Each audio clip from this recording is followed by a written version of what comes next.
खैर आए तुम्हें खैर है भाई की जो आत्म तुम। अगर सब खैर चाह अपने घर में, खैर का काम एक नहीं कर दे। तो द्रौपदी अपना देकर उसको कपड़ा देकर आ जाती है, ब्याही गई अर्जुन के साथ, पांचों पांडवों के साथ।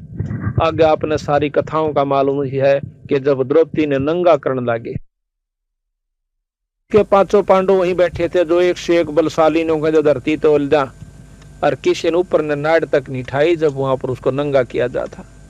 गरीबदास जी महाराज कहते हैं को तो प्रण में बंध गया, और किसी ने दो टू खा लिए दुर्योधन के, तो वह भीष्म पितामह द्रोणाचार्य कैसे वह नीचे नाड़ कर गए, क्यों उसकी रोट खाव थे।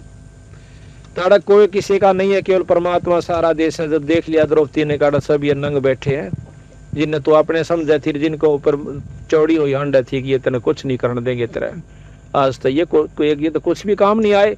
जब उसने ध्यान लगाया कि परमात्मा सबका साथी होता है, उस समय अर्ज करी तो उसको क्या फल मिला कि परमात्मा ने आकर के उसकी साड़ी बधाई। क्यों बढ़ाई? क्यों उसने पहला एक बिलात का टुकड़ा दे रखा था, बिना दिए ना तो 300 बेइज्जती हो छोरिया की उन वह के रोंदी नहीं। क्या वो भगवान याद नहीं करती जब उनकी इज्जत लूटी जाती है? उनकी क्यों नहीं बचाव होता? क्योंकि उन्हें कभी धर्म नहीं कर रखा, कोई पुण्य कर्म नहीं करा कभी भी। अगर ऐसा करके फिर अर्ज करे जब परमात्मा मदद करा करे। कहते हैं दुख में सुमन सब करे, सुख में करे ना को, और जब सुख में सुमन कर लेते ऐसा दुख नहीं हो। द्रौपदी को क्यों नहीं हुआ? क्योंकि उसने सुख में सुमन कर रखा था, सुख में दान दे रखा था, और नी इच्छा दान दे रखा था। उसने कोई आशा नहीं रखी थी कि मुझे एक बिलात की लीर दो तो इसका बदला बहुत कुछ मिलेगा। महाराज कहते हैं बिन इच्छा जो देत है सो दान कहावे, और फल बाचे नहीं तास का वो अमरापुर जावे। आज भगत समंदर दास का की कमीश है, बच्चा की जगह बच्चा दो रोटियां का साधन खूब से।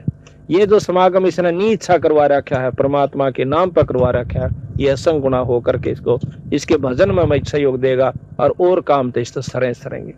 इसलिए कहा कि बिन इच्छा जो देत है सो दान कहावे, और फल बाचे नहीं तास का फिर अमरापुर जावे।